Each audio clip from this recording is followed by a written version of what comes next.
सबसे पहले बात की गई थी किसकी? संधि की बात की गई थी। ठीक है, अब संधि से आपने सीखा कि संधि के कितने भेद हैं, तो आपने कहा हमने पढ़ा था 3 भेद। कौन कौन से 3 भेद हैं? तो आप कह सकते हैं जो पहला नंबर आया था वो स्वर संधि थी। कौन सी थी? स्वर संधि थी।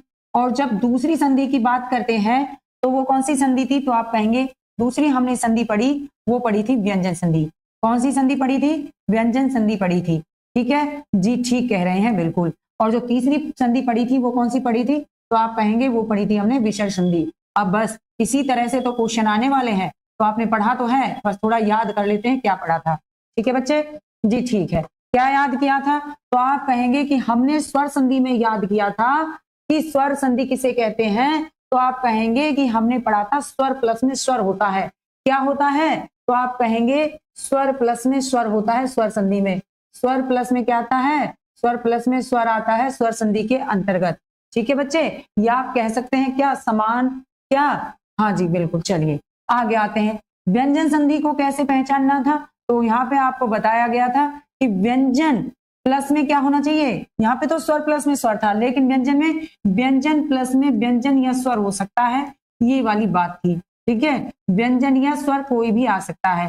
ठीक है बच्चे, इस तरह से। आगे विसर्ग संधि कैसे जानी? तो विसर्ग प्लस में क्या पढ़ा था? तो आप कहेंगे विसर्ग प्लस में क्या आ सकते हैं? स्वर भी आ सकता है मैम, और क्या है? व्यंजन भी आ सकता है, ये पढ़ा था हमने। तो बात तो सही है, यही समझनी है चीजें। तो हम इस तरह से इनको अलग कर लेंगे। ठीक है जी, ठीक है। यहाँ पे व्यंजन प्लस में व्यंजन या स्वर आ सकता है।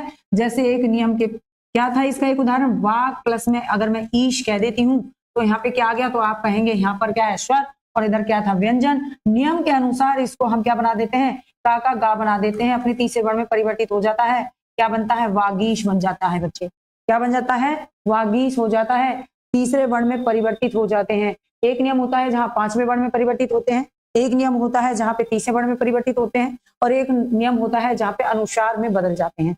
ठीक है जी, ठीक है।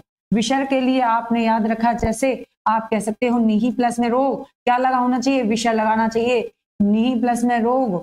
ठीक है बच्चे, अब क्या था कि विसर्ग हट जाएगा और ई बड़ी हो जाएगी, क्या बन जाएगी? निरोग बन जाएगी। क्या बन जाएगी? निरोग बन जाएगी। एक क्या था? निही प्लस में रस। ठीक है बच्चे, निही प्लस में रस। अगर विसर्ग के बाद में रा जाता है तो ये विसर्ग हट के ये क्या, ये जो यहाँ पे स्वर चढ़ा होता है बड़ा हो जाता है, नीरस हो जाता। इस तरह से आपको ये चीजें याद करनी थी। अगर आप स्वर संधि की बात करते तो बताया स्वर प्लस में स्वर होता है, और इसके जो भेद हैं तो आपसे पूछने लगे स्वर संधि के कितने भेद होते हैं, तो क्या बताओगे? तो आपको कहना होगा 5। कौन कौन से? जिसमें आप पहला नाम लेते हैं दीर्घ संधि का, दीर्घ संधि, और दूसरा नाम लेंगे किसका? तो आप कहेंगे गुण संधि, और तीसरा नाम जो लेंगे दीर्घ संधि। तीसरा नाम किसका लेंगे? तो आप कहेंगे वृद्धि संधि। क्या होता है बच्चे? वृद्धि संधि होती है।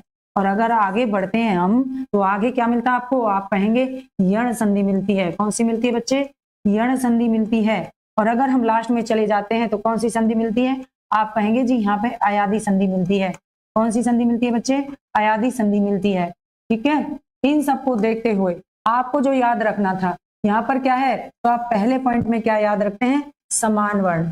समान वर्ण आपको यहाँ पे याद रखना होता है, यानी कि समान वर्ण रहते हैं। यहाँ पे कह सकते हो आ प्लस में आ आता है, ठीक है, और ई प्लस में ई आता है, उ प्लस में उ आता है। ठीक है बच्चे, गुण संधि की पहचान में बताया था आपको, जिसमें आपसे कहा था ए और ओ की मात्रा लगती है बच्चे। किसकी मात्रा लगती है? जिसमें आपसे कहा गया था ए और ओ की मात्रा लगती है। ठीक है, अब मात्रा कौन सी है? तो आप कहेंगे ए की मात्रा ये है और ओ की मात्रा ये है। Clear, short trick. चलिए वृद्धि संधि की बात करते हैं, तो ये जो मात्राएं यहाँ पे हो जाती हैं दीर्घ, ए बड़ा हो जाता है और ओ भी यहाँ पे बड़ा हो जाता है। ठीक है बच्चे, अब इसकी बात आए कैसी मात्रा रहेगी, तो यहाँ पे ये भी 2 हो जाएंगी और ये भी बच्चे 2 हो जाएंगी। ठीक है, इस तरह से आपको ये याद रखना होता है। यण संधि की बात करते हैं तो यहाँ पे क्या होता है? यहाँ पे कहता है कि ई प्लस में कोई भी क्या आ जाए, कोई भी भिन्न स्वर आ जाता है तो वो या और वा में बदल जाते हैं। तो ई, या और वा इसमें पॉइंट आता है, और जिसमें ये हमें क्या बताता है कि अगर ई प्लस में कोई भी भिन्न स्वर आता है, कोई भिन्न स्वर आता है बच्चे, तो वो किसमें? वो या में बदलता है।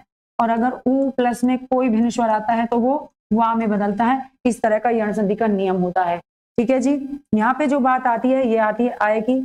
आय होता है इसमें, आय होता है इसमें बच्चे, और अब और आब होता है। क्या होता है? अब और आब आता है, जिसके उदाहरणों में आप याद रखते हैं और रखना भी चाहिए। जैसे नयन होता है, पवन होता है, ठीक है बच्चे, नायन होता है, पावक होता है। इसी तरह से आप इन चीजों को याद रखेंगे। उम्मीद करती हूँ आप सभी के सही आंसर होंगे और आपके 1 नंबर, 2 नंबर, 3 नंबर आपके हो जाएंगे। चलिए तो इसी